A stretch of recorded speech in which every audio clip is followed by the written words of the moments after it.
Welcome to the Black Heart Red Spade podcast. This podcast features long-form conversations with accomplished guests from across the globe on topics ranging from financial markets and trading to psychology, entrepreneurship, and life in general, with your host, Adrian Alberts. Derivatives trading carries significant risk of capital losses and is not suitable for all investors. Past performance is not indicative of future results. All views aired by participants are their own and intended for informative and educational purposes only.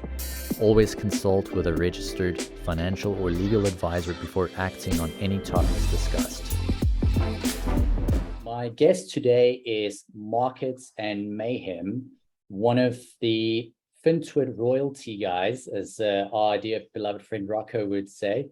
He has over 16 years of market experience. He's the co-founder of Trader Aid with Horsal Abrafat and Aisha Tariq, and a generally all-around cool guy. We had a really great conversation the other day, got to know one another better, and here he is, guys. So big warm welcome to Mayhem. Thanks for being on, man. Really appreciate it. Hey, Adrian, thank you so much for having me on. I really appreciate the opportunity to talk with you today, and I also greatly appreciated and enjoyed our conversation off mic that we had leading up to this.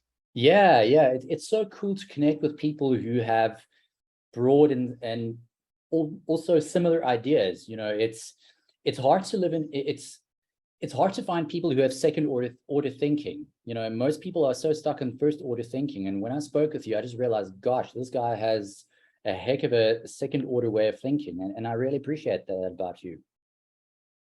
Yeah, I really appreciated the depth of the conversation we had as well. We touched on a number of different topics, and as I'm sure we will today for the broader audience here. But it is likewise always great to connect with people that, you know, are able to expand our own mindset. And that was one of the reasons that I joined Twitter to begin with, the idea of networking, the idea of sharing what I know and learning from others. Yeah, likewise. It's a wonderful tool, but you have to sift through a lot of rubble. Let's face it. That's putting it quite politely, yes. Yeah, it's like Aladdin's a diamond in the rough. You find a diamond in the rough every so once in a while, but it's not a common occurrence. But you know, leading on to that point, how did you get into markets? I mean, we all have our story, and I'll happily tell you mine too, but I'm so curious about yours. Yeah, it's a very interesting question, and it's one I love talking about, my my own story. So back in the dot-com boom, I was pretty young, and I was very fascinated by technology. I have been for a long time. And so I started to kind of learn more about stocks. I grew up in a household where, you know, some variety of business news was on the dining room table, on the TV, or otherwise kind of permeating my brain one way or another. My dad, being a sort of self-taught investor, kind of brought me into the fold. And then I also just started learning more and more about some parts of the market that he wasn't as into, the sort of, you know, tech companies that were emergent at the time. And so I made I guess you could call it a borrowed wager. I borrowed $1,000 from my dad to buy Amazon and another 1,000 to buy Yahoo. And he knew I was good for it because I did generate income at the time. And I said, look, I just want to see if my thesis is right. And my thesis was that these would appreciate over time.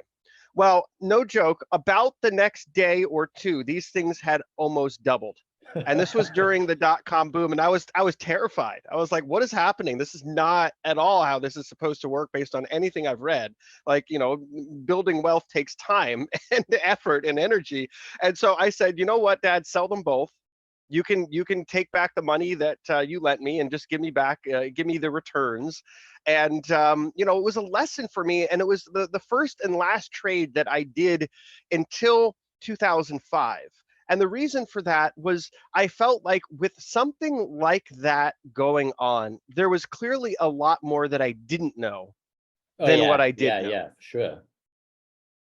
And that kind of led me down the path of really wanting to self-study more and more. So I spent the following many years, I think it was like 7 years since then, to learn more and more about markets, to in particular learn about equities, but also start to learn more about the economy, and unpacking almost on like a forensic basis what happened in the dot-com boom and bust was fascinating, and it illustrated to me, there's a lot more depth than just what you see on TV with the Dow Jones and the S&P and the occasional side conversation about the economy. There's a lot more depth for how this whole financial system works. So I started trading more actively. In 2005, I got back into it. I got more active later that year, and I started to generate enough profits that I began investing those profits in 2006.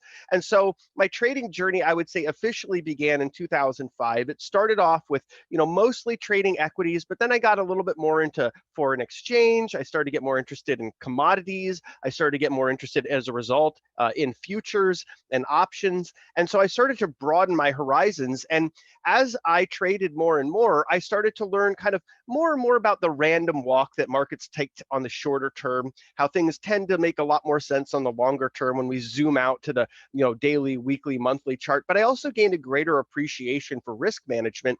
And one of the things, because I came to trading from a very technical background, and not just from technology, but also from technical analysis, that's really the foundation that a lot of traders start with. I started to see something in the markets as I was trading and investing in 2007 that disturbed me. And so what we What saw was that that? year, Yeah, go ahead, you sorry. know, no, you're fine. So it was a couple of different things, right? First is that around that time I was, maybe a year and a half before, I was refinancing my mortgage, and it was very much like, we don't even care if you have any documentation to prove you have any income.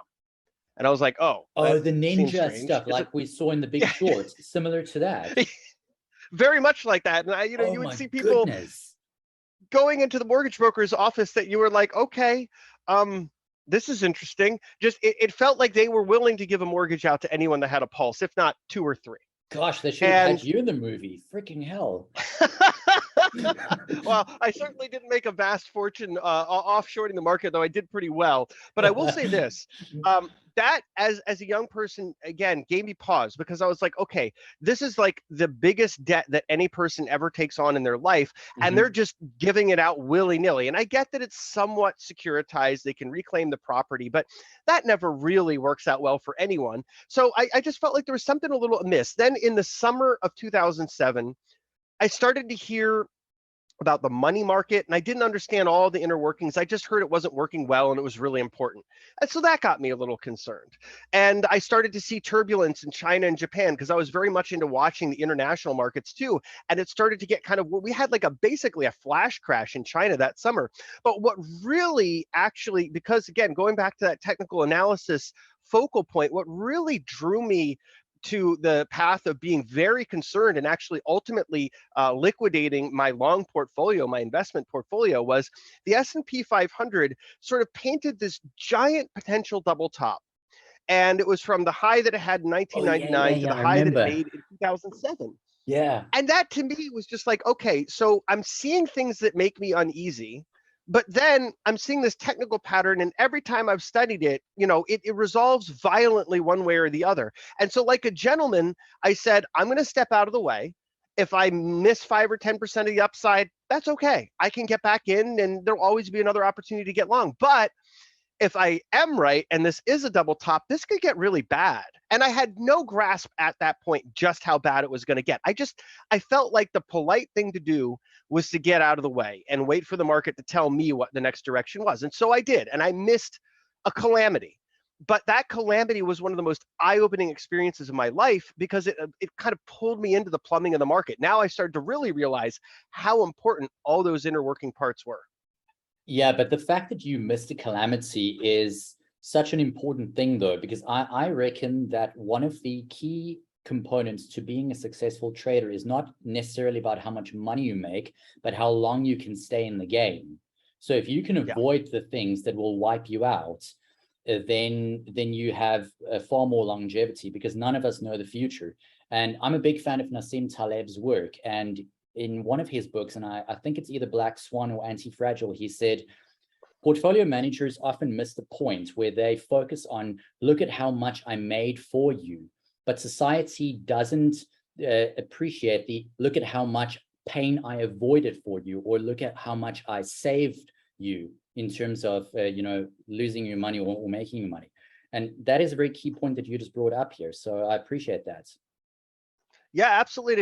It's an interesting segue because I do a reasonable amount of institutional consulting for money managers. And, one of the things that I notice is that they're very, very good at fundamentals, but they tend not to pay any attention to macro or technicals. Mm-hmm. And I find this very curious because to me, it's usually about the coalescence among all three. I want to see fundamentals, macro, and technicals paint a similar picture so I can have conviction, but also so I can have multiple places to check that conviction in case something changes.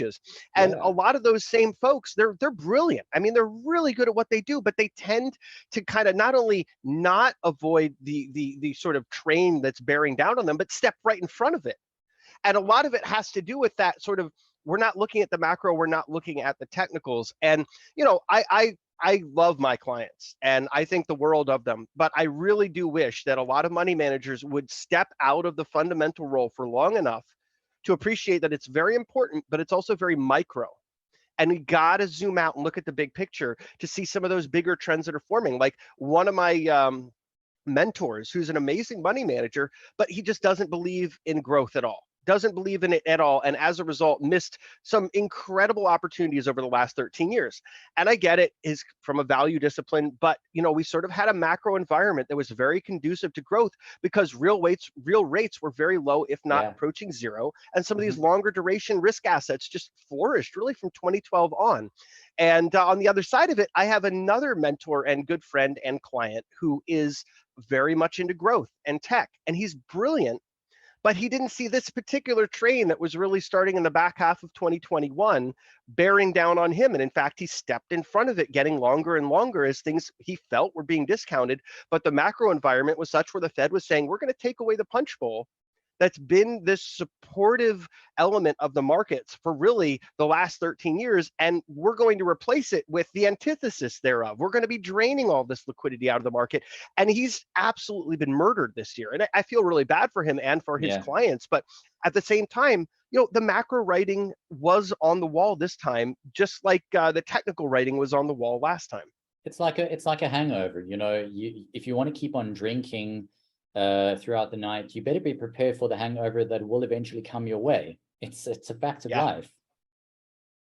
And it's funny you say that because George W. Bush, when he was still president, in what was supposed to be a secluded gathering that wasn't televised, described the events that led up to the great financial crisis as Wall Street getting drunk and dealing with that hangover. But even from a psychological perspective, and I think psychology is the fourth component that I look at, on top of everything that you look at too, because what's the one thing that doesn't, well, there are two things that have barely changed over the last 5,000 years: market auctions and human nature. Human nature has barely even changed. We've only found more sophisticated and quote unquote civilized ways to, and I'm just going to swear, fuck one another up. It's essentially that's what we've really found here. So instead of doing it on a battlefield, we now do it in the boardrooms or on the markets or in UFC cage fights or in the boxing ring. And I think this is no different. Our nature has not evolved that much. We've just found more feel-good ways of doing the same things. Would you agree?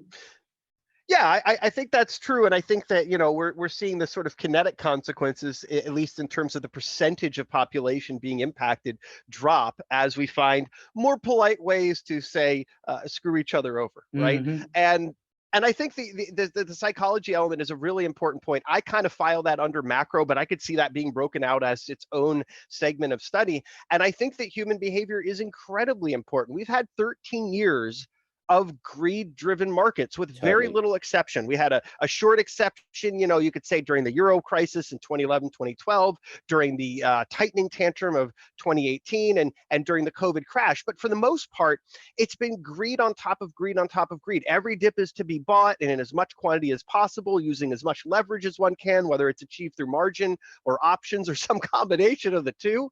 And now we're switching gears. We actually now would do well to embrace some level of fear mindset, because that is the gear that the Fed has shifted the broader economy and market into. And, with the Fed, it's very interesting too, because you look at psychology from the standpoint of sentiment management. And one of the things the Fed has been doing since the last quarter of last year is trying to manage sentiment so they can pull forward some of those economic and market policy outcomes to destroy wealth, but also to diminish demand. And to some extent, they've been pretty successful. Some of those trial balloons, they've worked. They have actually worked very well. And it might continue for a while. But it's like that post it's like that reply to your post yesterday where I said there's still too much hopium and copium in the air at the moment, and people are too addicted to the greed. Euphoria is so bloody addictive. People don't realize exactly how addictive euphoria actually is, and we are all susceptible to it, each and every one of us. Yeah, I agree with that 100%. And I think it has a lot to do with different types of trading mindsets, even down to the neurochemical level, the difference between being a serotonin trader and a dopamine trader, the latter of which is really basically just snorting up financialized cocaine on every gain. That just doesn't work in the long run.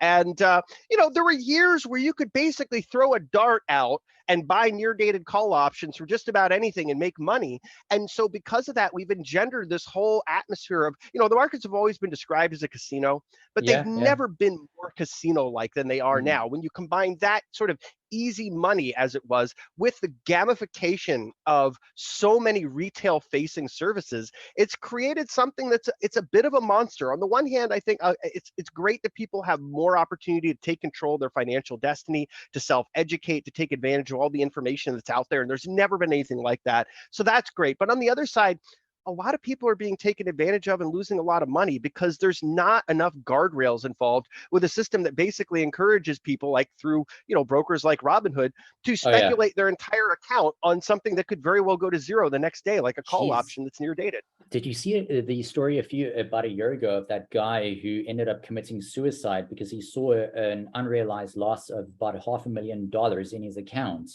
And that was absolutely terrible. And that was due to selling puts or selling calls. It was one of the two. And I just thought, damn, man, it turned out to be an error, but he still went and committed suicide. Now, I don't even want to know what goes through someone's mind. So, I'm not going to be judgmental about that. But imagine the fear of having that, waking up one day and seeing a $500,000 loss in your account and knowing you have no way of paying it back. And this stuff will happen again. We can almost be certain of the fact that it will happen again.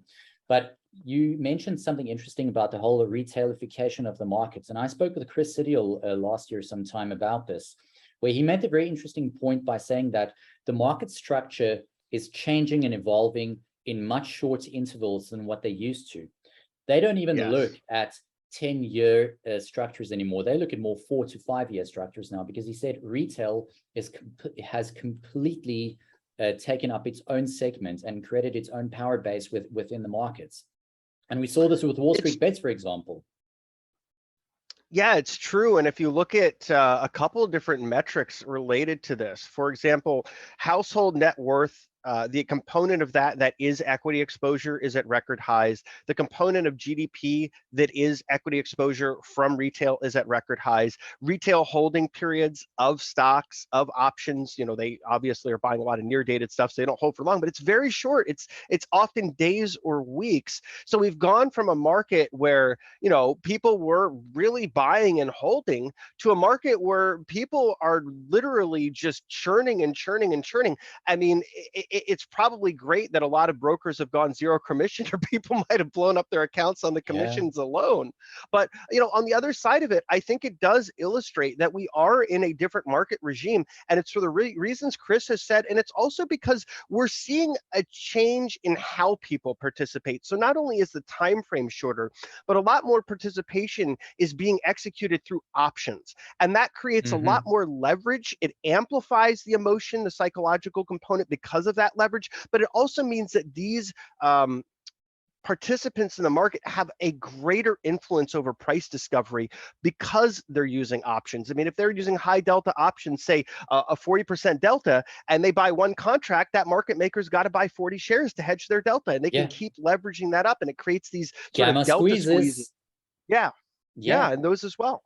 Yeah, gamma and delta squeezes. I mean, I learned more about those. I wouldn't say I'm an expert in any of these particular fields, but I've been speaking with guys who are far more clued up about options than I am, and they say that we see plenty of Vanna squeezes, delta squeezes, and especially gamma squeezes, because of all the gamma hedging that these market makers have to do, as you just rightfully said. That's why, especially pre-OPEX, I've noticed, for example, if the run up, if there was a massive bullish run in the market pre-OPEX, it's, I would say 7 or 8 out of 10 times the market tanks on OPEX, and if it fell a lot, then it rises on OPEX. It's quite weird. It's just a weird thing that I've noticed, and I cannot fully explain why that is the case, but I reckon that has to do with gamma and delta hedging. Yeah, I think that the other thing that really is eye-catching as well is that market participation for index and ETF options has increased to an amount of $1 trillion of premium paid every single day. What? Whoa. Yes.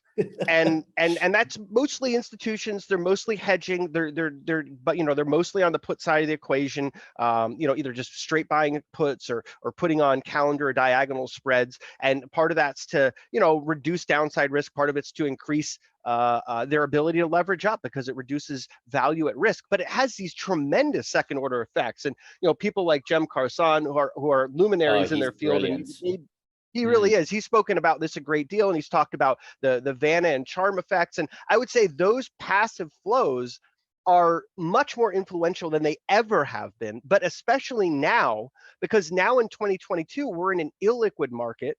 So that participation has an even greater effect on price discovery. And then on the other side of it, when we look at psychology and when we look at excesses and sentiment, we can see it expressed through participation.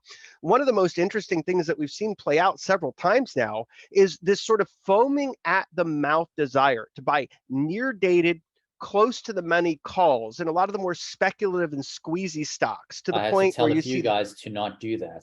I cannot even tell you how many times I've had to tell guys, please, for God's sake, don't do that. Rather donate that money to me than what you're donating it to the market. At least you know where it's going, right? Yes, exactly. So it's interesting because each time we've seen this speculative fervor hit a certain frothiness, and it's basically where we start to see levels get back to similar levels that we saw in, say, February of 2021. At that point in time, that was the most call premium ever bought in equities, ever. Yeah, I saw that. It marked that was crazy. It was absolutely insane. It was in all the things that you don't want to be buying and holding. These incredibly speculative vehicles that had no promise of making any kind of money. These SPACs. Like those SPACs.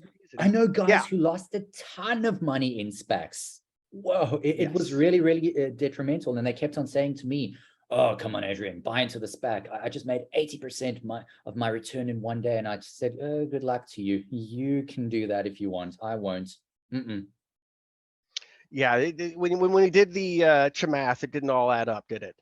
So no, but it's an interesting point you bring up here, because people are always chasing something. I mean, look, I'm not saying I'm immune to this. I also have the same mechanisms, because the easy question is always to ask, how can people do this? How can they be like that? Well, because we are like that. It's just a matter of controlling it a lot better and knowing a bit better.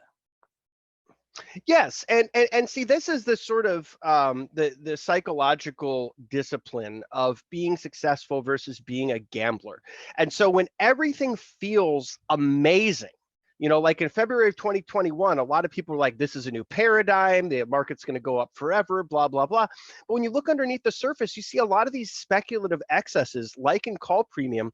And it just told us, you know what, maybe not. Maybe there's something wrong here. And at the same time, we started to see the velocity of central bank liquidity that had flooded the market post-COVID crash peak and begin to recede in velocity on a year-over-year basis, which is another sign that, maybe some of this froth is going to start to erode. And it did. And we had a meaningful correction from that February 2021 sort of sentiment high. But we re-experienced the same phenomenon again in November of 2021. And this was actually really interesting because at that point, we made not only a new all-time record in the amount of single stock call premium bought, but we also saw the same on put premium sold. People got incredibly long. And Whoa. it was just So another double sign. whammy. Freaking hell. Yeah. So that was a double whammy. My goodness. I don't even know what to say to that. Jeez, I talk just about said, betting the wow. farm, the house. Talk about betting the farm, the house, the bank account, your husband, your wife, your kids, and everything on the market while you're at it. Jeez. Yes, and this is the thing that makes it even more insane, right? So these people are running already leverage with options, but when you drill down to the account composition, a lot of folks were using margin on top of that options leverage. I wish you could see So my you had face right now. So it was like absolutely terrifying, and the undoing that really started at that point. It was around the same time the Fed, who they obviously look at this stuff too. They know. They were saying, there's too much froth in the markets, that we've really got to tighten, that we've got to deal with this inflation, but also they made several remarks about lofty valuations. And so I felt like that was from a macro perspective, from a sentiment perspective, we were seeing, things that were very disconcerting from the sort of sentiment perspective, buyer exhaustion, from the macro perspective, a paradigm shift. And that was another sign. And so it was because of that kind of change in the dynamic of markets that I did start to really do the same thing I did in 2007. That was that I started to downsize positions. I started to exit where I felt it was appropriate. And, it became sort of more apparent in January of this year, where Kashkari, who is the sort of perennial dove of the Fed, came out and said, he wanted to do quantitative tightening, and he wanted to do it at an accelerated rate. And when Kashkari says something like that, when he goes from his dove suit right to a hawk suit with nothing in between, it's time to pay attention. Yeah, even Bostic started to go a lot more hawkish, and I thought to myself, whoa, if the dove becomes the hawk, yeah, time to change direction. And I mean, isn't this what markets teach us and life teaches us? Markets are not static. Life is not static. It's constantly evolving and changing. Change with it. If you don't, you'll die. Even Darwin said it, adapt or die, people. Hello? Just saying. Exactly. And I think that that's a component of what we had touched on a little earlier when you brought up that, a lot has changed, but a lot hasn't changed. One of the things that hasn't evolved as much as, say, our technology or our science or our medicine, or even how we live and interact, is our psychology. It's still pretty primitive. Yeah, and I think hugely. that's one of the things that I think makes this sort of survival of the fittest in the markets. And let's face it, 95% of traders don't succeed. And I think the reason is that a lot of folks let their impulses and that sort of dopamine-driven trading cycle, which is made all the worse by gamification of these retail interfaces, by social media encouraging people to do the most terrible things. Like right now on Twitter, I can see hashtag AMC Ape is trending. Yeah, and this is not good news. And also these courses that people sell, and how I always tell that someone's a scam by looking to see if they have a Lamborghini on their page. First sign, scam. Oh, I'm serious. I'm not even joking. I know you're serious. I'm laughing. Funny. It's because funny. It's true. But it's like, if I see a Lamborghini or someone selling you a lifestyle, I just think, oh God, scam artist. And you know what? Yeah.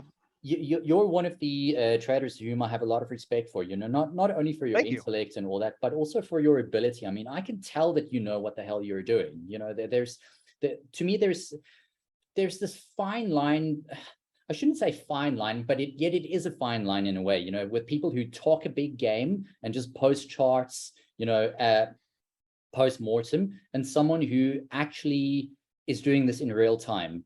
There's a big difference. Fine line, yet a massive difference between the two. And you've also never sold a lifestyle, not once. All the guys I know who are really good at this never sell the lifestyle. It's all the scam artists who do that. And people crave the lifestyle. They want the cars, the girls, the toys and all that stuff. I'm like, you do realize this is a job, right? Yeah. This is not a game. It is a game, but it's a job of a game. And it's arguably one of the hardest jobs that people do. It's arguably one of the most stressful. It's arguably one of the ones that takes you on a journey of personal introspective that can be really good if we take it for what it is and we learn about our weaknesses and we embrace our strengths and we try to enhance the areas that we're not doing so well in. But it's also one that crushes a lot of people because it's hard to overcome ego. It's hard to overcome the market telling you, no, you're not right after all. And the lifestyle thing is very interesting. I don't want to touch on that because I think this is really important for everyone who's listening to hear. Most of the most successful and traders and investors that I know live below their means. Oh yeah. And they do that on purpose because it's much, look, we can all talk about mansions and Lambos and, lottos and all the sort of nonsense that's the as you said, the sort of scammer advertising mantra. But the reality is that we have great months and we have not so great months as traders. And you never know what your income's necessarily going to be. So you never want to be overexposed. But the other thing is that any great trader or investor understands the value of compounding interest. You want it to work for you, not against you, which means you don't want to be taking on personal leverage on all these sorts of loans to live that lifestyle. Because let's face it, all the people that advertise it, well, most of them are posing in front of cars that aren't even theirs anyway. But any that do try to live it are often doing so on other people's money, it's a very bad thing to do. So if you're listening and you're thinking, I'm going to take out a second mortgage to show off and be fancy because I think it's fake it till you make it, let me tell you right now, the opposite is true. You don't want to start showing off your wealth until you have well more of it than you need. Yeah, but the problem, I fully agree with everything you just said, and there's no but. The but is more like an add-on to what you said. The problem that I've noticed from a psychological perspective, and I used to fall for the same bullshit when I was younger, is the whole status thing. It wasn't until a bit later in my life where I realized that true status is not about what you own. It's not about making the biggest trades, having the biggest car or the biggest house. True status is knowing that you are the kind of person that people from all walks of life want to hang out with without any inclination or incentive of reward, whether physical or whether an introduction to this person or job here or whatever. People just think, bloody hell, this is an awesome person. I cannot help but want to hang out with him. And that's something that cannot be taken away from you. So if you want status, focus on that rather than toys, which you can easily lose if you make stupid decisions. Absolutely. And I would distill it down to the idea that we're not defined by what we have. We're really defined by who we are.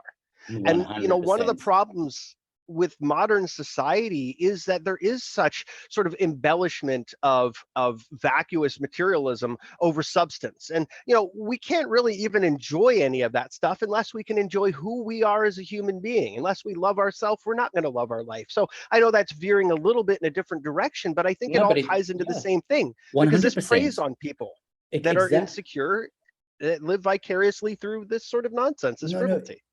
Mayhem, I think this is really key to becoming a successful trader, though, because if you keep on chasing the status, then all you're going to be doing is a dog chasing its own tail in the long run, right? Because you won't make the right decisions. And as we both know, trading is simple, but it's far from easy. It's so far from easy. And one of the most difficult parts, in my opinion, is not doing the analysis. Yes, that is difficult, doing your macro, your fundamental, your technical, your psychological analysis, but it's your self-analysis and your self-management that is one of the hardest things to deal with here, because most people don't know how to manage themselves, or even it's hard enough to know your own damn self, let alone know what the market's going to do. But if you start by knowing yourself, what you can handle, what you cannot handle, should I take out this leverage or should I just scale down a bit?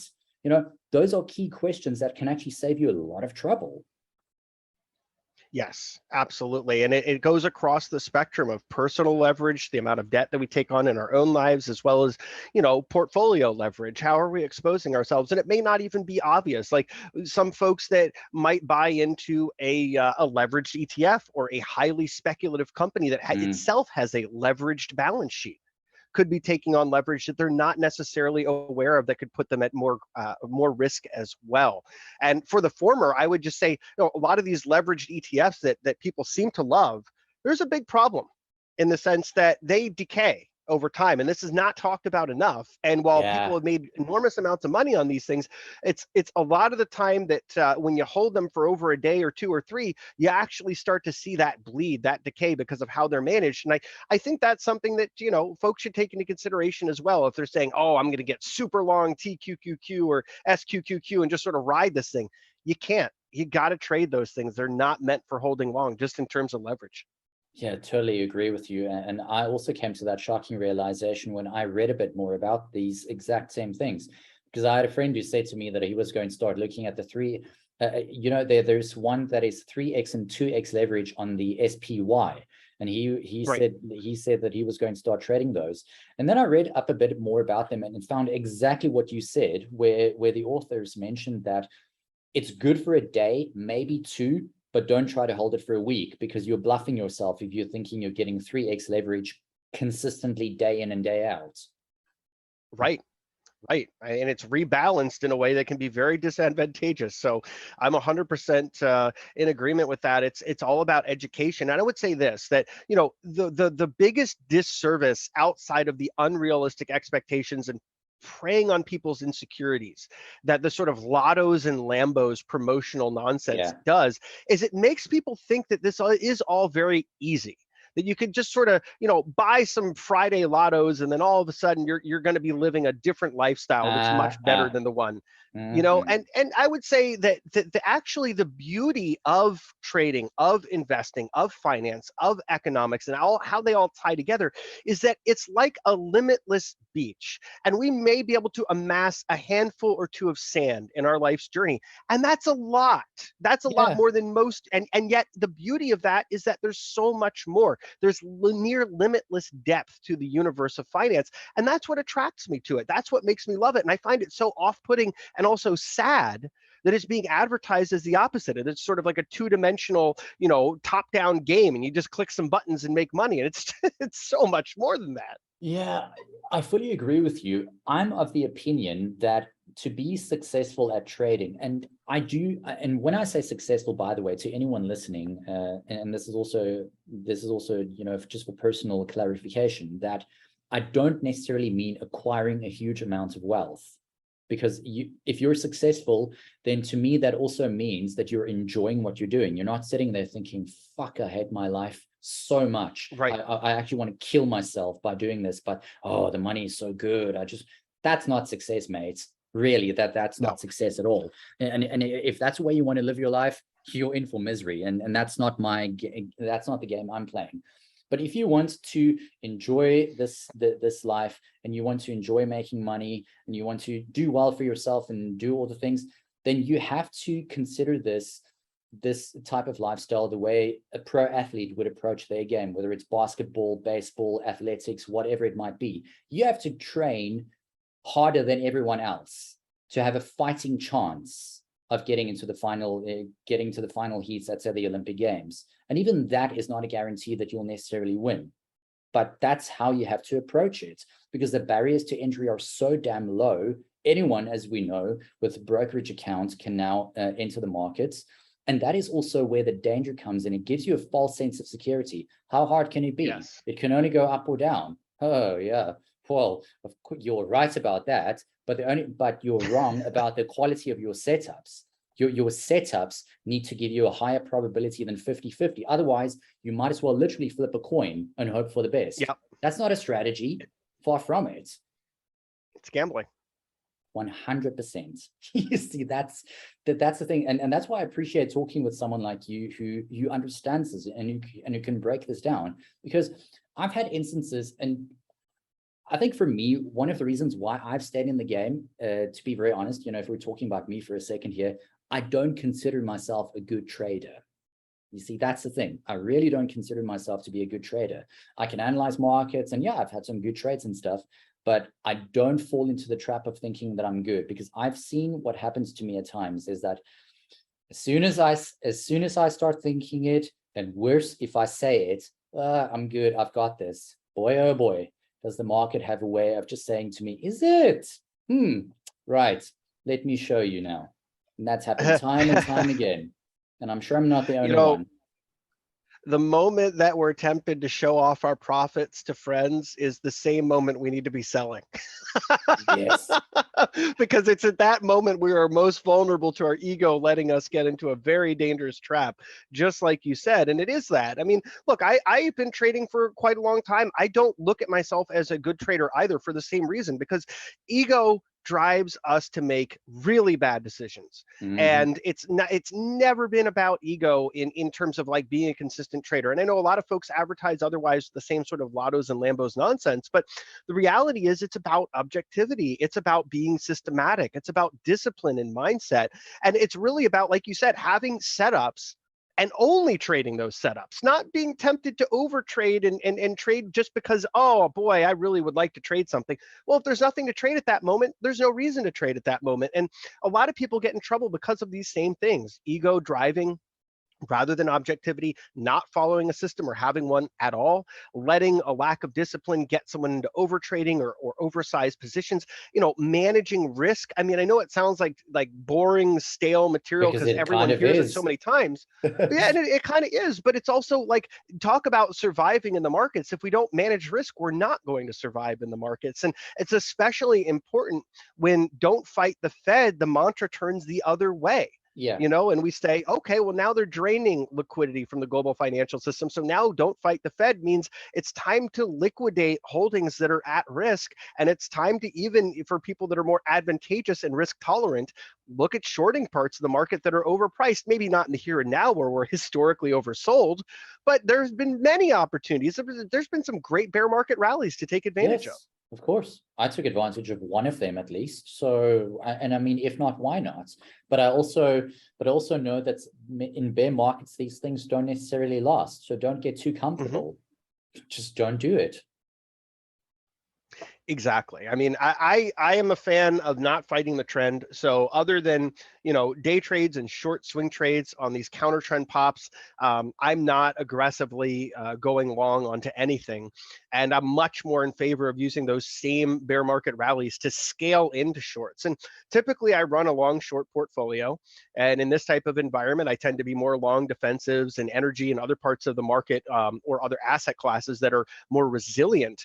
And then I tend to fade the things that are showing relative weakness versus the S&P. And there's just been a world of opportunity out there on the short side. It's been rewarding, but it's also been fascinating because it goes back into that whole, this is a continuing education experience. If we want to identify either a long or a short, or we want to say, I've got no conviction about this whatsoever, we've got to dive in.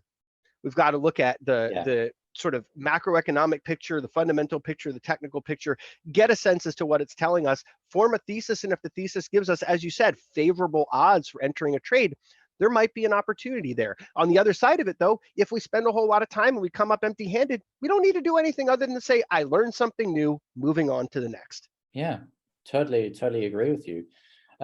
Speaking of learning something new, I take it you're familiar with the concept of ligometry. Yes. Yes. So for those who don't know, ligometry is learning in a way where you know what you don't know. And I think the markets rather are a perfect example of that, because there's always an infinite amount more that we don't know versus what we do know at any given point in time. It's like Donald Rumsfeld said back in 2000, 2001, there are known knowns, there are unknown knowns, and there are unknown unknowns. Oh yeah. He was people took the piss out of him for that, but that was actually a really profound thing to have said. Yeah, it was. And I might not have agreed with everything he said or did, but I found No. that quote to be rather striking.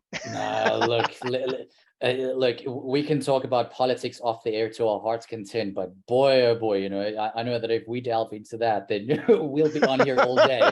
We'll literally be on here all day because we look at the world in such similar ways, and yeah, as I said, that's one of the things that I appreciate about you is that you can look at things as objectively as possible. I don't think any of us are ever 100% objective because we all have a bias in some way, shape, or form. It's just part of the human condition. You cannot get away from it. But if you can chip away at your bias and you can just say, look, I am biased in this kind of way, but am I looking at the world in an accurate way or an inaccurate way? Then that's already half the battle won, as far as I'm concerned. Yes. Absolutely. And it's one of the mantras that I like to repeat. It's, trade like a robot in the sense that, don't trade the market you want to see, trade the market that's actually in front of you. Yeah. And if we don't color the market with our biases, like we all know the market's in a bear market, it's likely to go down. But to just put on a trade because of that one facet could get us in a lot of trouble because you could have a 20-30% bear market rally that completely rips our faces off just as things feel like they're at their worst, just as it looks like we're going into some sort of stock apocalypse moment. That's often the same period of time that we see a counter trend bounce take shape. So it's also about sort of fighting the sort of idea of what the consensus is. And I know it sounds kind of contrarian, but it is. Often is when sort of things get too balanced or unbalanced, when things get too lopsided to one particular opinion, that's the same point in time where it makes sense to look at that skeptically and maybe even fade that opinion a bit. And that's one of the keys, I think, to being successful in both bull, but especially bear markets. When there's maximal pessimism, and it's not just in sentiment, but it's reflected in positioning as well, that's a good time for an all clear to get out of the way of whatever might be coming, whether it's going to be a crash or whether it's going to be a face-ripping rally. Most of the time, I don't want to be in either of those until the market tells me where it's going next, and then I can participate in that momentum. Oh yeah, totally. It's like I believe it was Rodney King who said this, and correct me if it's someone else. What is correct is not always popular, and what is popular is not always correct. And I Right.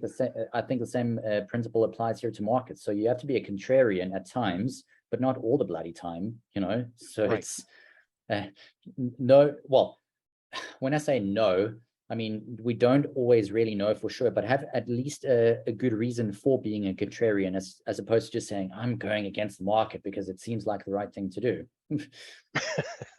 Exactly. And exactly. I think that's where I've lost a lot of money, to be very frank with you.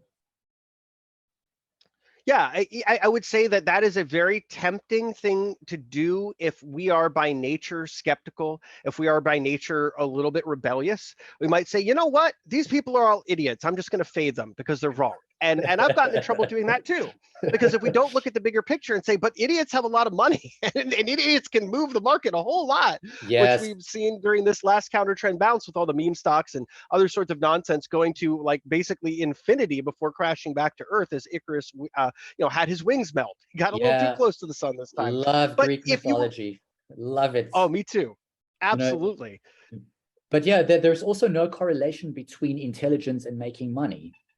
Yeah, right. I know people think, how can that be? But it's actually bloody true. There are many smart people who are not wealthy, and there are many quote unquote stupid people who are wealthy as can be. So don't fall into the trap of thinking you need to be smart to make money. It's not always true. By the way, you wanted to show us these slides, Mayhem. I just looked up and I realized, hey, you haven't showed us the slides yet. So we do have a slide deck here that I wanted to share. And some of these charts are pretty interesting, I think. And so I call this slide deck Into Turbulent Times. And the reason that I call it that is that September tends to be a pretty volatile month for markets. Mm-hmm. And, over the last 30 years, it's led to an increase in volatility that we don't really see start to abate until the last months of the year, really November and December. Why this is important is because there's a sort of convalescence of different factors that are important to pay attention to here. One of which is that September tends to be a month that is more volatile because we have triple witching, and triple witching, it just amplifies that volatility in a number of different ways because there's so much notional exposure that is rolling off, and then you also have the abatement of those Vanna flows, which tend to be pretty supportive.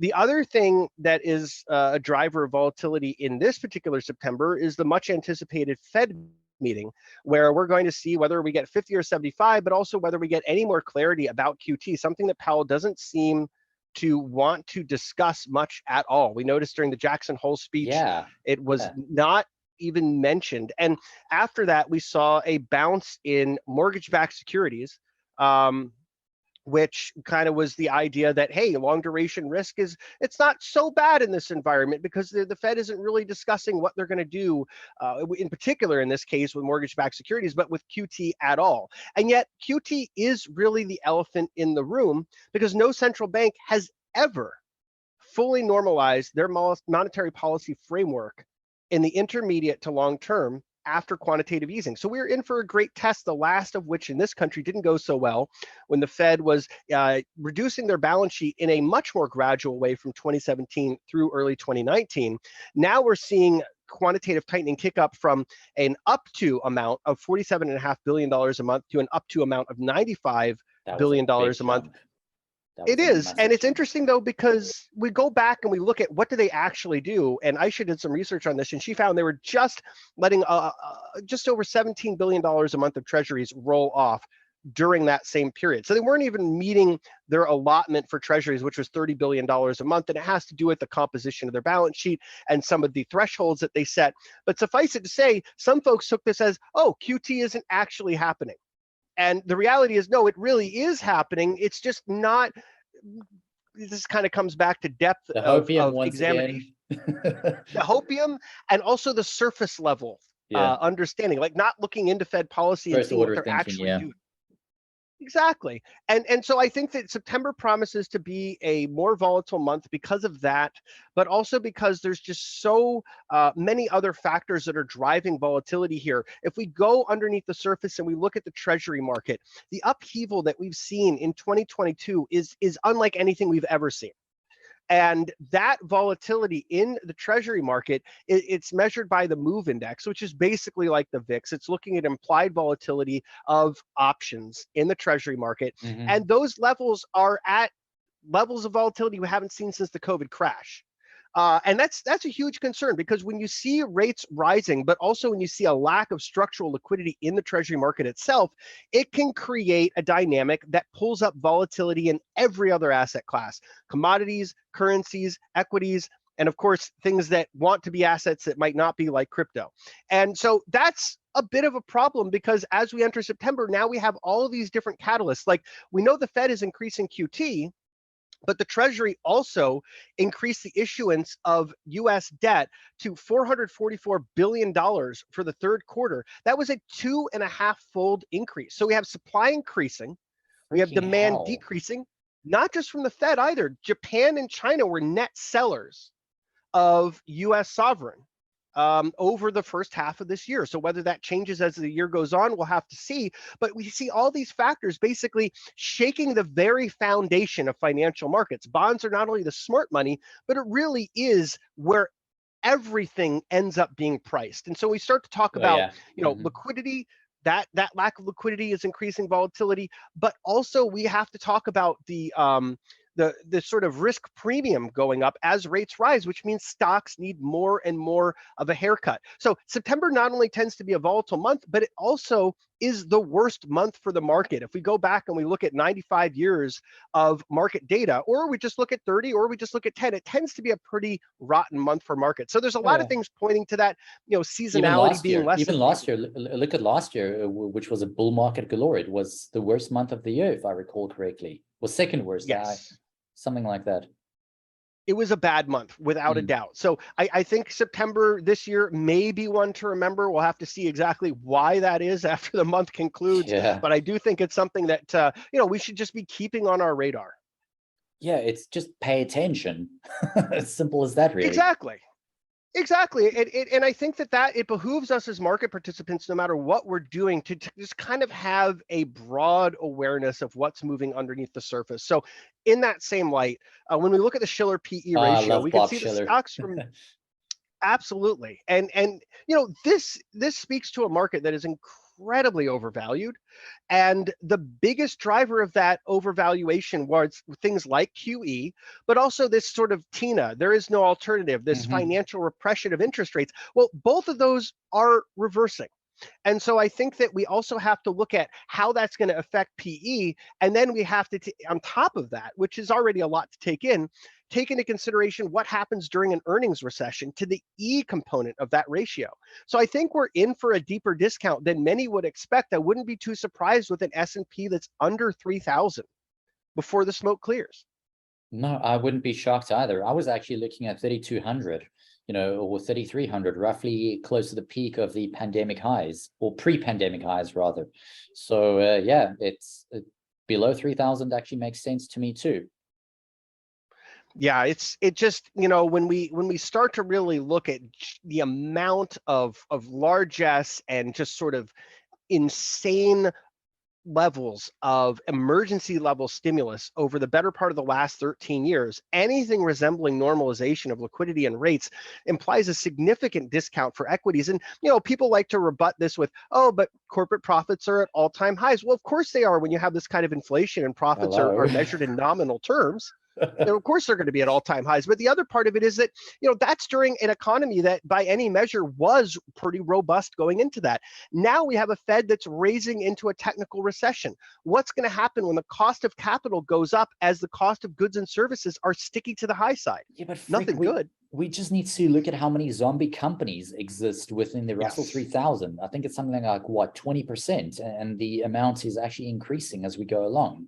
Hello, Yes. that's not a good thing, just saying. It's not, and it's not good that SPACs that had no business plan were bid up, 5-10-fold, showing that same excess, that sort of blind greed and hopium and copium, like you've talked about. And I think that it speaks to a market where there's an entire generation or two or three of market participants, both on the retail and institutional side, that have never really experienced an actual bear market. And it's actually even worse that they experienced things like the 2018 tightening tantrum and the COVID crash that self-resolved very quickly. So the Yeah. expectation was, oh, you get a dip, you buy it with both hands and you just ride it up to infinity.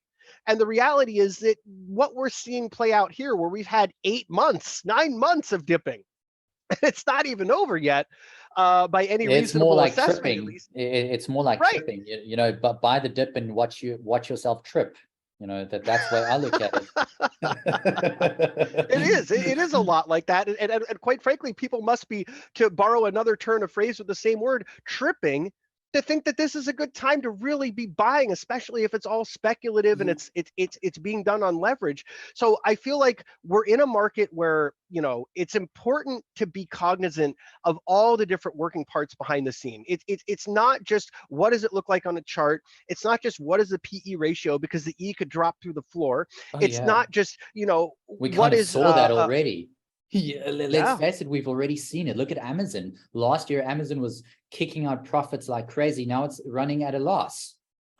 Yes. One of the 5 biggest Yes. companies in the world. So if they are feeling Probably the, shouldn't. yeah, sorry, go ahead. Sorry. I was going to say probably shouldn't have bought Rivian. That much exposure. No, no, that was a mistake. But I think it goes to show us that even guys like the Jeff Bezoses of the world can make bad investments, and even they are not infallible to eventual dips in earnings. No one is. Yes. Yes, exactly. Exactly. And quite frankly, when we look at a lot of the leading tech companies, and this is a point that Aisha brought up as well that I think is important to talk about. Most people are looking at year over year. That's fine for a stalwart, mature company, but for a growth company, if we're not looking at quarter over quarter revenue and, where it's applicable, earnings growth, then we're missing the big picture, because we've seen deceleration there in Amazon, in Google, in Tesla, and others that are darlings of the market. And that means they're no longer really growth companies. They're maturing, and that means their valuation needs to change and be compressed, quite frankly, significantly. And so I think there's also this sort of unawareness. Some of it's intentional, some of it's unintentional, in terms of what these valuations mean and how sustainable they are in this type of changing environment. And when Google says, we're probably going to fire a bunch of our workforce if they don't bring up productivity by 20%, that's usually not a good sign for what they see in the economy. In what universe would that be a good sign? You know, it's, and I, full disclosure, I own some Google. I haven't got a big position, but I bought here relatively close to the lows, because overall it's a good company. But as you said, I have to also keep in mind that they don't foresee the economy doing overly well. Now, do I think Google is going to zero? No, I absolutely don't think that, because something really terrible would have to happen for a company like that. But even the mighty Google, Amazon, Microsoft, Apple, all the FANG stocks pretty much are not infallible to downturns. Everyone gets affected. And to build on to your point, I was looking at the markets too, and I couldn't help but think to myself, you know what? This QT process that we are going through at the moment, the liquidity that's drying up and so on and so forth, is literally almost the equivalent of a pro athlete that has been taken off all his or her performance enhancement substances and now has start running or clocking massive times without any additional help. And the market's going, hey, where's our entertainment? Come on, you know, we want to see these big times. Well, guys, QE was meant to be a performance recovery substance, not a performance enhancement substance. You guys just fucking made it a performance enhancement substance because you became too addicted to the easy money. Now that the party's drying up, now all of a sudden the normality has to kick in, and you're not freaking liking what normal looks like. Now we're seeing normal. It goes back to what you said earlier. You know, there's an athlete that was running and now they're tripping, and people don't like what they're seeing. 100%. And this Schiller index over here is showing us exactly that. Look at that massive drop from where it came up. Boop, boop, boop, boop, boop, bam, big drop. And I think it will likely get worse before things normalize again. Yes, we will go through bull cycles again. I don't think the world is as completely screwed as so many perma bears would like us to believe, but hello, we have to go through some kind of normalization. You cannot keep peaking and peaking and peaking. It's simply not physically possible. I agree 100%. And I think that brings us to the next slide. It's a great segue to say, you know, speaking of retracement, if we look at the S&P 500 in real terms as deflated by US CPI, which we know is a pretty conservative measure of inflation as it's weighted now, but nevertheless, it's retraced the entire COVID bull market in real terms. And that's pretty huge, because that tells us on the one hand, you know, we're just looking at things in nominal terms. And when we look at something like this, when it resembles real terms, that is to say, we're looking at a, again, rather conservative measure of inflation and deflating the S&P through that, it's telling us in no uncertain terms, there's serious trouble here. And this is similar to what we've seen during other times of high inflation as well. Like if you look at the market in the 1970s, in real terms, it looks terrible because there was so much inflation, and people say, oh, but stocks are a hedge against inflation. No, they're really not, unless that inflation's very controlled. It typically is the case that stocks don't like inflation and they tend to react poorly to it. And if you think about why, I mean, if you're making investment decisions, you see all of your companies having to pay higher wages and higher input costs, and their margins are being compressed, and they're looking at poor business outcomes as a result. They're not going to be attractive investments in that type of environment. So what is profit? Revenue minus cost of goods sold. Cost of goods goes up. What do you think is going to happen? It's amazing how that's missed out. I mean, you just pointed out such an obvious thing, but that is so overlooked. It's crazy to me. Yes, it really is. It really is. And I can't imagine exactly why that sort of decision-making process hasn't been sort of broadened. But I think that this humbling that is happening will maybe bring up that conversation. I think perhaps it has something to do with so many generations that just sort of got to skip the great financial crisis, because what a reckoning that was, and what a time it was to also look at the market and try to understand more and more about what the economy really means for the market, about what macro and Fed policy really mean for the market, because there were so many different points at which, if we didn't know those things, there was no grasp. There was no way to understand what was happening underneath the surface. But because it's been over a decade since then, and that decade that followed was one of very easy money and easy Short times, memories. just basically, yeah, it's just sort of been erased from our consciousness. Mhm. And so it's created a type of environment where, folks think that you just reflexively buy any dip. And that leads me to the next thing, Yeah. which is that, it doesn't work. Buying the dip blindly doesn't work. So one of the biggest outflows that we saw in tech was in November 2021. And a lot of people saw that and said, you know what, this is a contrarian indicator. Oh, everyone's selling out their tech holdings, so it's time for us to buy.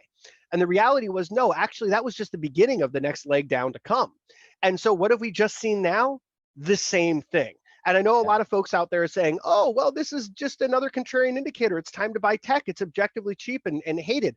And from a sentiment perspective, I could understand there might be some companies maybe out there you could search for carefully and pick up. But as a by and large kind of zooming out perspective, if the Fed is serious about what they've said, tech was one of the biggest beneficiaries of QE.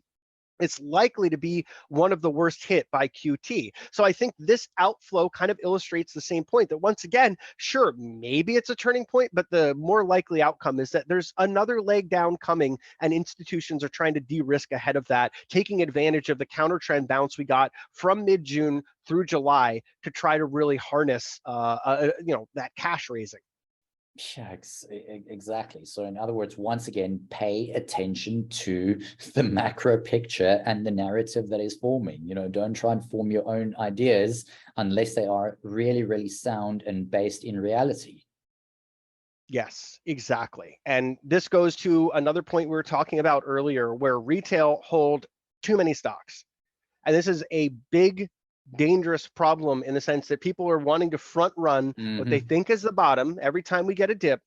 But historically speaking, when we look at retail positioning in the market, I'm retail, you're retail, we're talking about ourselves here too, everyone. Yeah, 100%. But when we look at this positioning in the market, we don't see a durable bottom until people start to dump their holdings. And some people say, well, isn't this a lot of 401ks and other kind? Yeah, there is that. There's also a lot of very wealthy people that have an enormous amount of equity exposure in the US. That's the biggest chunk of it. But people do even dump their 401ks. They'll go from an equity fund to a bond fund, or they'll literally go into their 401k, convert it into cash, and take a tax loss on it at the bottom. And there's a lot of bad, sort of irresponsible behavior that happens during these sort of bear market lows, but it's happening at a point where every 5 minutes on the news, they're talking about the stock apocalypse. Every newspaper headline or website headline that you see is talking about the same. And so everyone feels like this is the end, we're all going to die.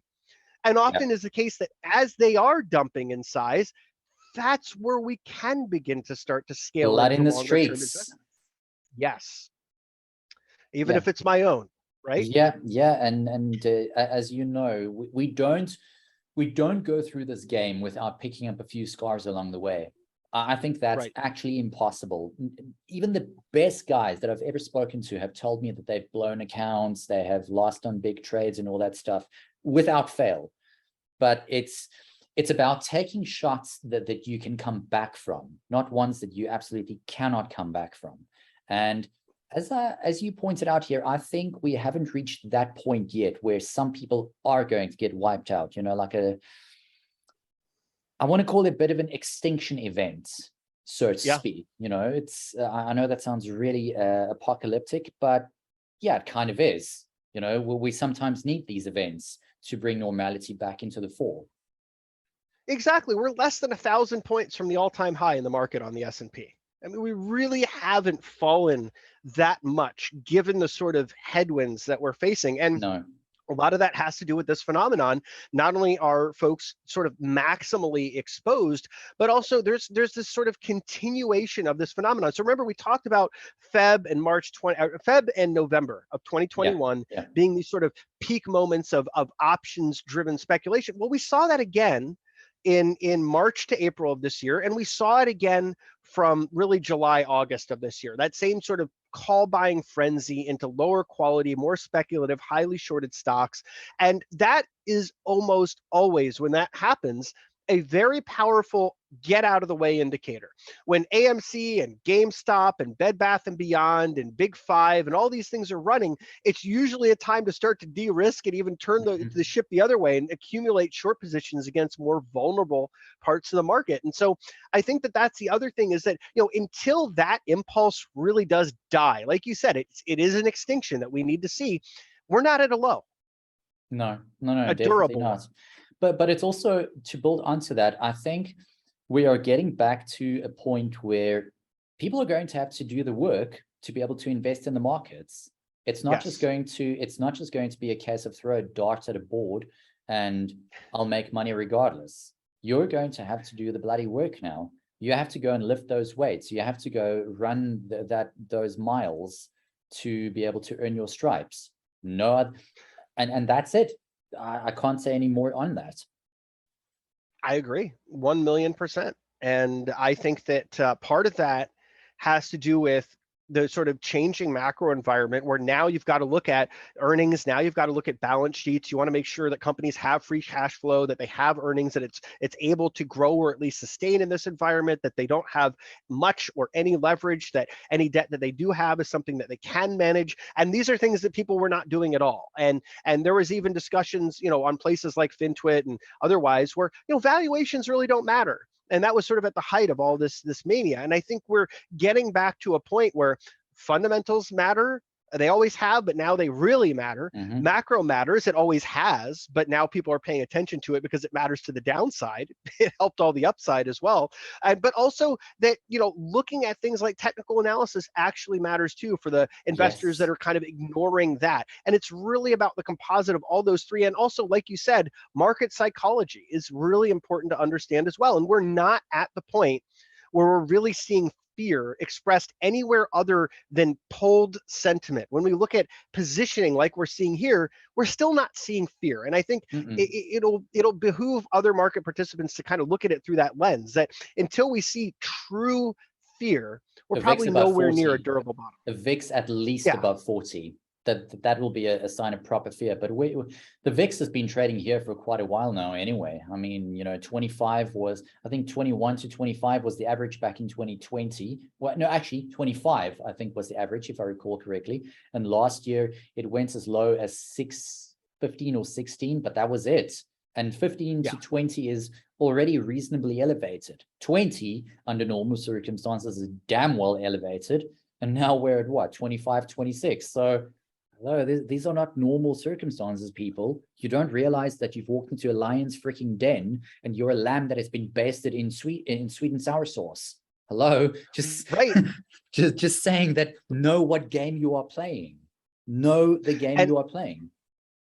And I think it's fascinating to look at volatility as an asset class, but also why it's been so much more elevated. And I think a big part of it has to do with the way that institutions are more aggressively hedging in this environment, you know, buying puts on SPX or putting on put spreads, and that's helping to raise volatility. And then in this environment that we've just got into in 2022, we also see a much less liquid market, whether we look at single stocks, whether we look at the indices, whether we look at the futures, commodities, currencies, bonds, otherwise.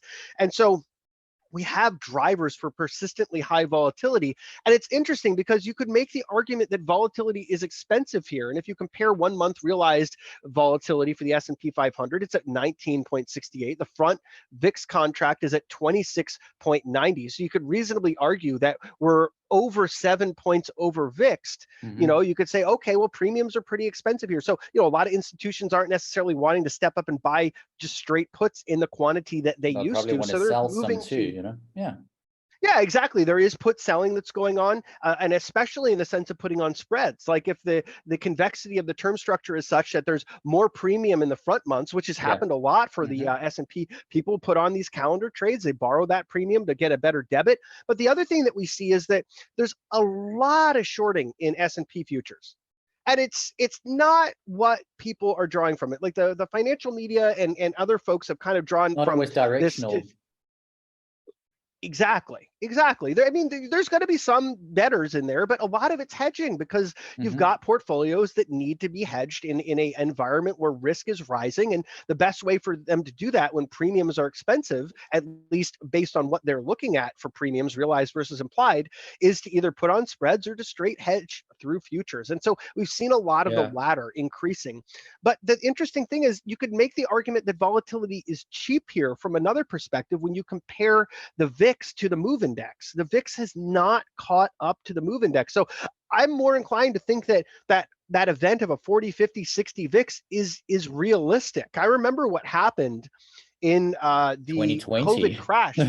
Yeah, it zoomed up to over 80, and that was even higher than it was during the great financial crisis. Some of the levels that it was insane. And it was pure fear. And I'm not saying it's going to look like that or behave like that. It could be a gradual rise, it could be a more sudden rise.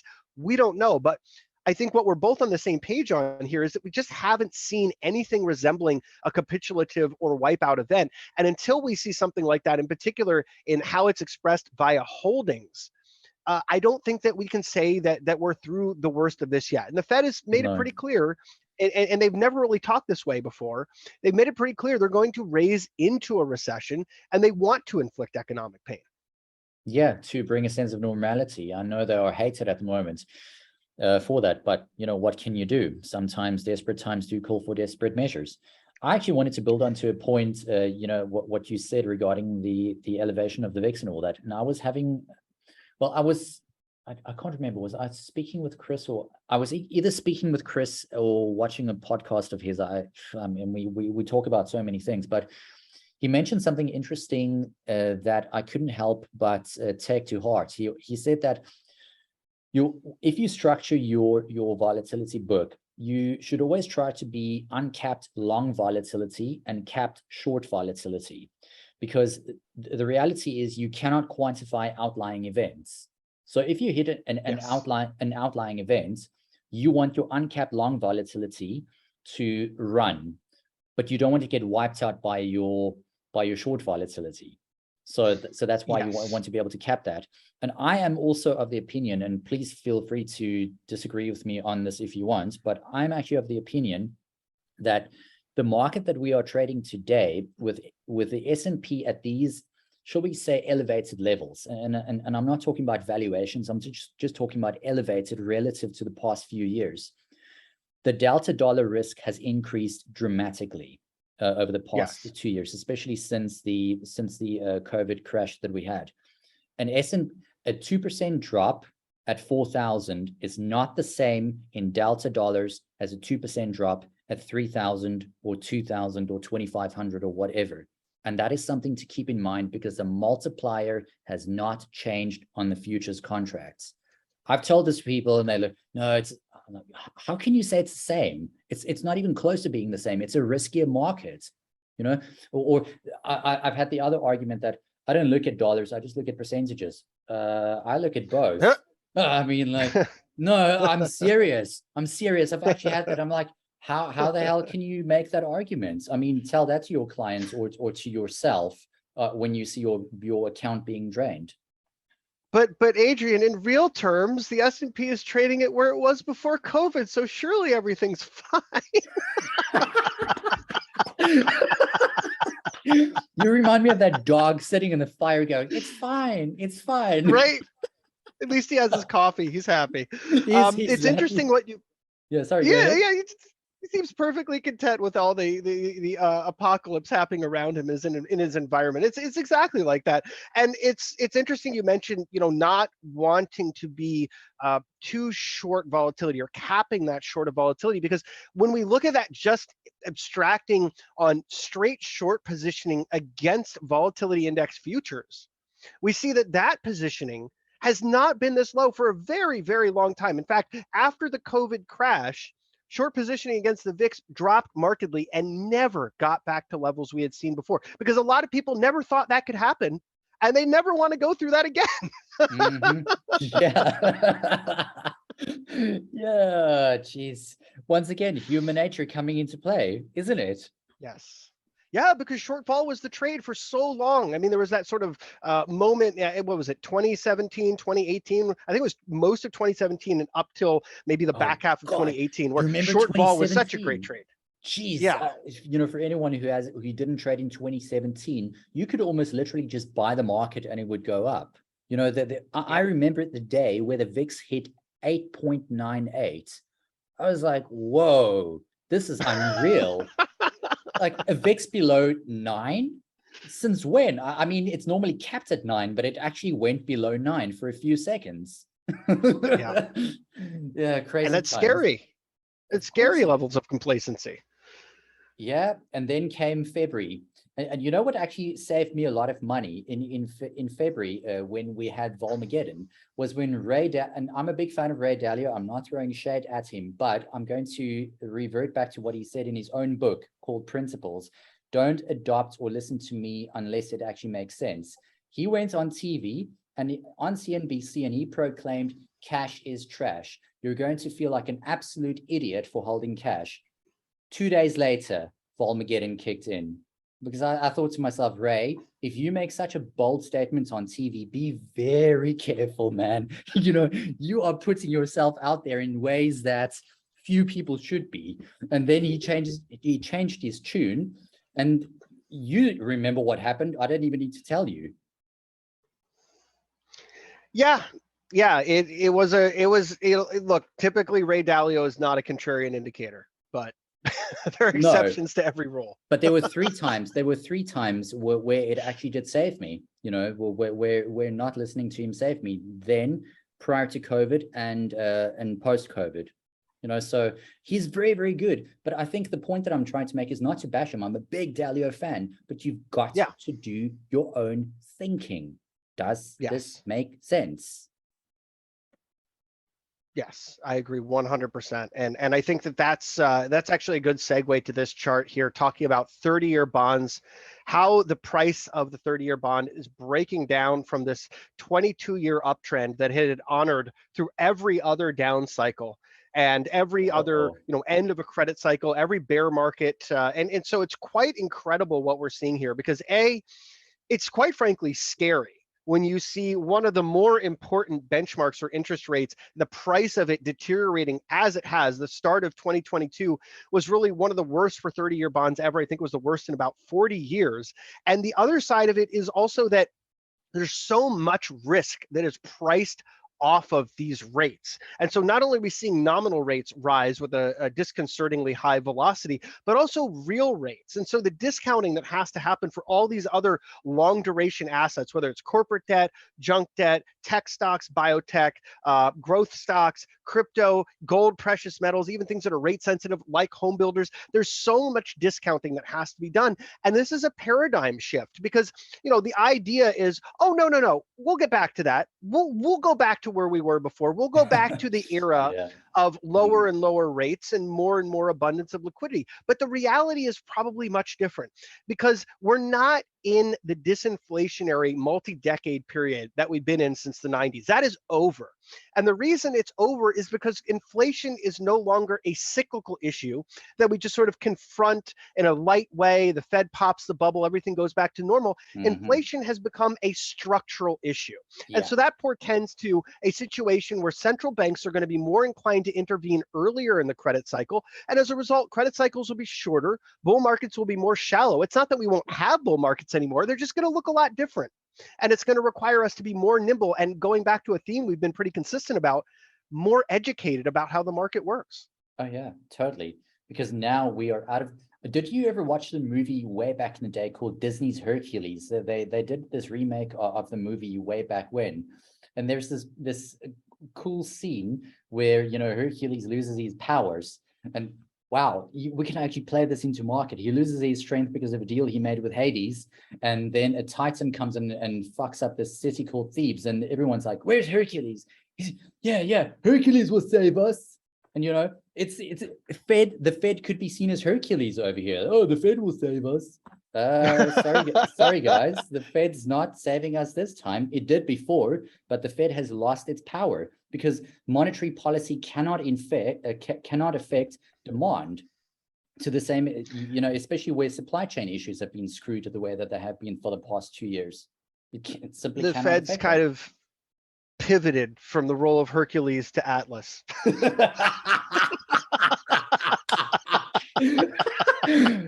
Greek mythology once again, man. It always boils down to that. Because we repeat these cycles, right? Yeah, and hey, we could go back there. Yeah, and they literally have the weight of the world on their shoulders. No jokes. And yet, many market participants are experiencing this reality through Plato's cave. Yeah. Yeah. 100%. But it's just amazing how we keep reverting to these things, over and over and over and over again. And it will. Did you watch a movie called Margin Call? Yes, it was great.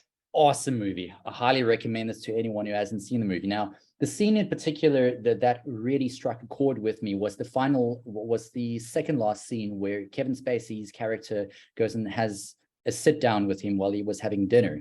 And he listed all those crashes that took place. He said 1637, Tulip Mania, then the South Sea bubble. He lists all these dates and he said it's the same thing over and over again. We just can't help ourselves. And the world still has the same ratio of fat cats and starving dogs, and so on and so forth. That there might be more of us, but the percentages remain exactly the same. And I don't think that's going to change anytime soon, Mayhem. I really, really don't. It will just keep repeating itself. Yeah, I think so too. I think we're history rhymes with the present, right? It doesn't always repeat, but it often rhymes. And there's so many parallels that we keep experiencing over and over again. And part of it has to do with the stretches of time in which these parallels unfold. Like for this particular example, we had a lot of greed and mania and euphoria that led into the great financial crisis. Much of it was concentrated in real estate, but it was in stocks as well. And yet after that, people went right back to the same exact pattern of behavior. And look, there's nothing wrong with being bullish. There's nothing wrong with being optimistic. There's nothing wrong with making money, being long in the market, but there's everything wrong with just doing it in a way where we're blind to the risk, we're speculating, and we don't necessarily know what we've gotten ourselves into or how a changing economic environment or Fed policy may impact those same holdings. And so just like before the great financial crisis, and I'm not saying we're going into anything like that, but there's still that same kind of humbling lesson to be learned by a lot of the speculative and well-margined market participants in this type of an environment. And speaking of margin, we've seen margin-driven participation come down, but not commensurate with other wipeouts, not commensurate with other bear markets. There's still a lot more reduction to happen. And as the Fed raises rates and that margin becomes more expensive, the natural process is harmonized deleveraging across multiple different asset classes. So given that we're seeing kind of probably still in the ninth, or we're still in the very early innings of that game, there's so much more to come. Oh yeah, but I want to build onto your point. Just because we talk about this stuff as openly as we do right now doesn't mean we are not optimistic people. I want to put that caveat out there, but because you and I are both fans of Carl Sagan. Carl Sagan said, better by far to embrace a hard truth than comforting fables. That's what we're doing here. That's exactly what we are doing. Wouldn't you agree? Absolutely. And I think that's one of the biggest things about being successful over the long term is that, yes, you do want to have a glass half full picture over the very long term. Like over the next 10 years, I'm constructive. I think that we see a lot of opportunities to invest and to make money.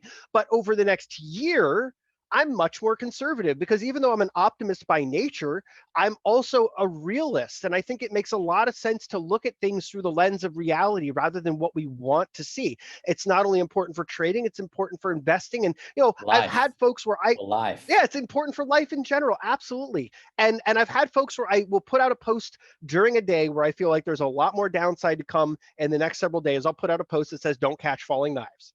right? And Every these day. posts I tend to go love pretty it. I love it.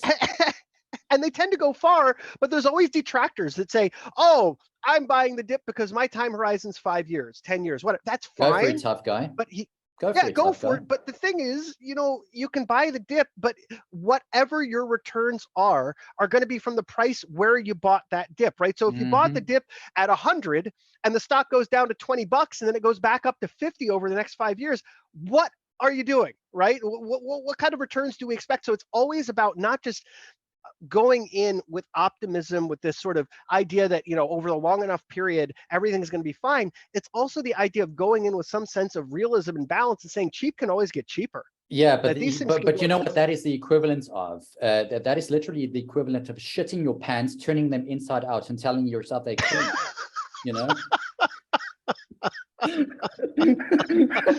Yeah. Yeah, it pretty much is. And speaking of self-defecation, let's take a look at the yen here, because my goodness, has the Bank of Japan really messed the bed? Oh, guys are talking about this one big time. Sorry, go ahead, ma'am. No, yeah, this is insane. Like there's really a vote of no confidence from all the counterparties here on this currency, that they're saying, look, the Bank of Japan has lost control. The idea that they can prop up equity markets and bond markets indefinitely is something that we're no longer willing to be a party to. So we're going to not only, reduce our exposure to yen. There's a lot of shorting against the yen that's happening, and people are making a lot of money doing it because from a macro perspective, it makes a lot of sense to short the currency of the most easy central bank in the entire world, where their economy has been nothing short of a basket case for decades, and where they've openly expressed that we're okay with our currency becoming toilet paper. It's a fine. Yeah, everything's great. Policy. Everything's great. It's a Borat policy. That's what I call it. Yeah, exactly. And it's quite interesting too, because we haven't yet seen the inflationary impacts really hit Japan. Just a country that imports a lot of its energy, a lot of its agriculture. They've wanted inflation for a long time. Maybe they're going to get it now. Yeah, maybe they will. I'd rather not be in their situation. Sorry, go ahead, man. No, you're fine. And I wouldn't either. I don't want to be a central banker, period. But if I had to be a central banker, I would definitely not want to work at the BOJ or the ECB, or quite frankly, the Fed right now. None of these central banks have easy jobs. They are extremely on the wrong side of what they should be doing. Like in the sense of Japan, they've gone way too far. They own way too much of the stock market. They own way too much of their bond market. They've created a situation where a country with that level, I think it's 300% debt to GDP, there's really no way out. This is going to, and their demographics are such that they're not replenishing their working age population to pay down that debt. So eventually something really bad is going to happen there. ECB is not terribly different. It's like if you walk into a neighborhood and there's a house that's on fire, that's the Eurozone. Then there's a house that's completely burned down to the ground and is smoldering ashes. That's Japan. And then there's a house that's a little dilapidated. It needs a fresh coat of paint and some exterior work. And that's the US. So that's one of the reasons also you look at the dollar appreciating so violently against these other currencies. It's because even though our house isn't the best in the neighborhood of all the major currency pairs, it sure does look the best. It's like in Little Nicky. It may not be that horrible, but still pretty bad. I'd rather take still pretty bad than horrible. Especially under the current circumstances. And I also believe that the US will weather the storm.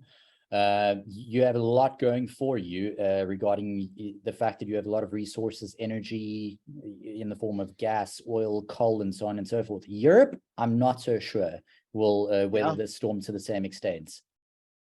I don't think they will. I look, I mean, I have been a bit of a sort of you could call it a European Union skeptic for a while, because my belief is that you can't have a monetary union without a fiscal union. But all bonds are not created equally there, my friend. Exactly. I mean, let's be honest. How the fuck can you say that an Italian bond has the same kind of credibility as, say, a German bond or a French bond, for example? It's like they try to create the system where everyone is equal, but they're not equal. A 10-year treasury in the US is a 10-year treasury in the US. But you can't say that an ECB-backed bond, that all 10 years over there are the same. I mean, it just doesn't make sense. And they're making it worse because one of the ECB's official policies now is selling German duration to buy Italian duration. So Oh, they quite frankly freaking like hell. contaminated the price discovery process with that sort of nonsense. And they tell us on the one hand we're tightening, and on the other hand they do nonsense like that. Where look, I mean, I understand what Oh they're boy. trying to do, Yeah. trying to sort of stabilize financial markets, but what they're actually doing is sort of a very problematic kind of wealth redistribution. That is one of the things that, quite frankly, they've been fighting against from their eastern neighbor, which they're now engaged in a sort of proxy war between Russia and Ukraine. I mean, this Yeah. idea of redistribution of wealth, it harkens back to communism, and it's not a good thing. And I'm not saying they are communist, but that type of policy, that sort of central planning and command and control, just sort of like reappropriating profits of energy companies and giving them back to people, or engaging in policies where they say, hey, this is inflation relief. We're The bills definitely that are going being to passed. we're definitely going to have an off the air chat about this sometime, you and I. Definitely go. Absolutely. Yeah, freaking hell, because I've got a few things that I would like to add to you on that too. But maybe this is not the right forum to do that. It may not be, and for anyone listening that's in Europe, I don't have anything against No, any of you neither do folks. I. I just think you Mm. could do it with a better government. Way better governments. But you know, Mayhem and I don't exactly have the highest opinions of politicians to begin with. You know, so Yes. but we'll chat about that at some other time. I was just looking at this slide now, bull and bear over the last 90 years. Yeah, look at that. Look how short bear markets are versus bull markets, like what I was saying to you the other Yes. day. Exactly. And I think so. So if we want to end this on a happy note, which I think we may want to, given that we've had some, less than optimal sort of content, Oh, which come is on, we not bad. laughed a Again, few you got to, times. We laughed we did, multiple we times. laughed a We're lot. not a sour bunch of sour pusses here. Come on.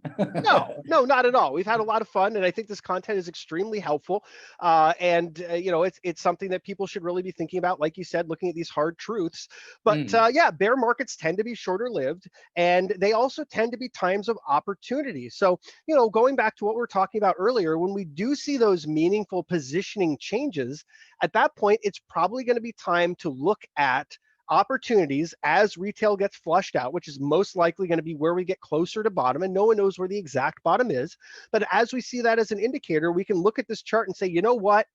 Maybe it's time to start getting long, where there's some great opportunities, where some of these companies are unfairly beaten up. And in a world of passive investing, where the vast majority of holdings and everyday activity are passive flows, that sort of diamond in the rough idea becomes very realistic, because a lot of things are being sold just because the vehicle that they're in, the ETF or the index they're in, is being sold, and not necessarily through any fault of their own. So when that gets to an extreme, there's going to be opportunities of things that are unfairly priced too low. Of course. And that's also, I think one of the reasons why you and I look at these things in a similar way too is because of the cultures in which we grew up. I mean, you grew up in America and I grew up in South Africa. But yeah, we have differences in certain ways. But the one thing that we have in common is we stem from frontier people. And if you have a frontier mindset, then you look for opportunities where other people shun them. Exactly. And that's really one of the biggest things about being a successful trader or investor over the long term, is being willing to be opportunistic, tactical, to look at the things that are overlooked, because often is the case that some of these things, if you're mindful and diligent and disciplined about how you allocate and how you manage your risk, can be great opportunities. Oh, 100%.